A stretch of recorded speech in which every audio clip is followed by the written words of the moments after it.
مولانا شبیر احمد عثمانی علماء برصغیر کے اس طبقے کے سرخیل تھے جس نے قیام پاکستان کے لیے بڑھ چڑھ کر حصہ لیا۔ وہ ایک بلند مرتبہ عالم دین اور عربی اور اردو میں کئی ایک دینی کتب کے مصنف اور نہایت درجہ اخلاص والے سیاسی رہنما تھے۔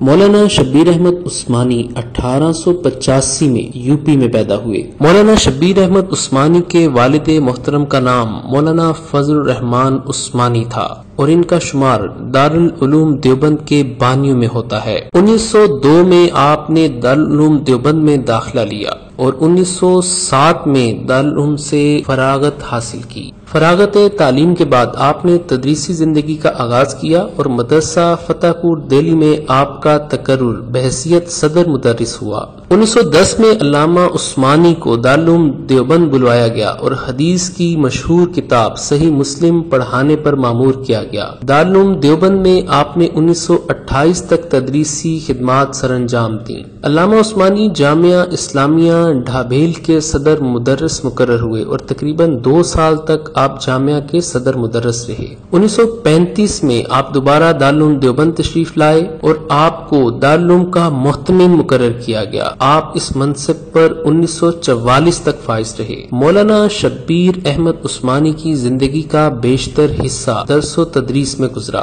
آپ کے مشہور تلامذہ میں مولانا سید مناظر احسن گیلانی، مولانا محمد ادریس کاندھلوی، مولانا مفتی محمد شفیع، مولانا محمد یوسف بن نوری اور مولانا مفتی عتیق الرحمن عثمانی شامل ہیں۔ علامہ شبیر احمد عثمانی بلند پایہ خطیب، مدرس ہونے کے ساتھ ساتھ نامور مصنف بھی تھے۔ مولانا شبیر احمد عثمانی کو صحیح مسلم سے بے حد شغف تھا، چنانچہ آپ نے صحیح مسلم کی شرح بنام فتح الملہم لکھی، لیکن آپ یہ شرح مکمل نہ کر پائے۔ وہ شیخ الہند مولانا محمود الحسن کے ممتاز شاگردوں میں تھے۔ اپنے استاد کے ترجمہ قرآن پر تقریباً 26 پاروں کے تفسیری حواشیے انہوں نے لکھے۔ مولانا شبیر احمد عثمانی نے 1919 کی تحریک خلافت میں سرگرمی کے ساتھ حصہ لیا۔ 1943 میں انہوں نے جمعیت علماء اسلام میں شرکت کی، جس کے پلیٹ فارم سے انہوں نے بھرپور طریقے سے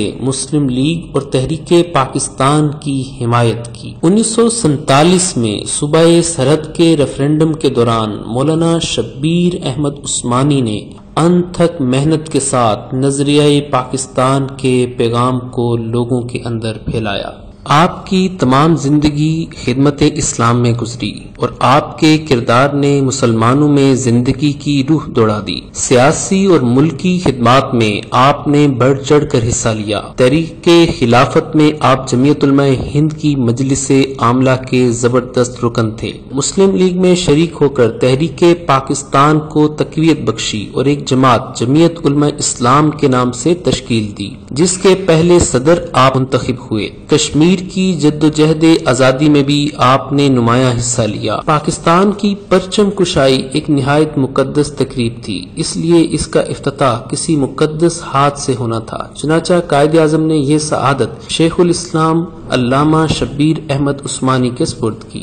اگست 1947 میں پاکستان مارز وجود میں آیا تو کراچی میں قائد اعظم نے علامہ شبیر احمد عثمانی کو پرچم کشائی کے لیے منتخب کیا۔ علامہ شبیر احمد عثمانی نے پاکستان آ کر کوئی سرکاری عہدہ قبول نہیں کیا اور جب آئین اور ملکی قوانین بنانے کا وقت آیا تو علامہ نے بہت مشقت کے ساتھ ملک کے لیے اسلامی دفعات پر مشتمل ایک قانون تیار کیا، جس کو تاریخ میں قرارداد مقاصد کے نام سے یاد کیا جاتا ہے، اور آج بھی اسلامی نظریاتی کونسل کی بنیاد انہی قراردادوں پر قائم ہے۔ آئین پاکستان کے ابتدائی مسودوں کی تیاری میں بھی وہ شریک اور مشورہ کار رہے۔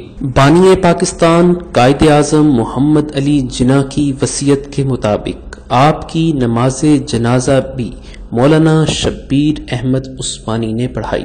13 دسمبر 1949 کو بہاولپور میں آپ کا انتقال ہوا۔ آپ کی لاش کراچی لے جائی گئی اور محمد علی روڈ کے قریب آپ کو سپرد خاک کیا گیا۔ مولانا مفتی محمد شفیع صاحب نے نماز جنازہ پڑھائی۔ تحریک پاکستان میں اگر ایک طرف دنیاوی حیثیت کے لوگوں کی خدمات ہیں تو دوسری طرف اتنی ہی علامہ شبیر احمد عثمانی کی دینی خدمات ہیں۔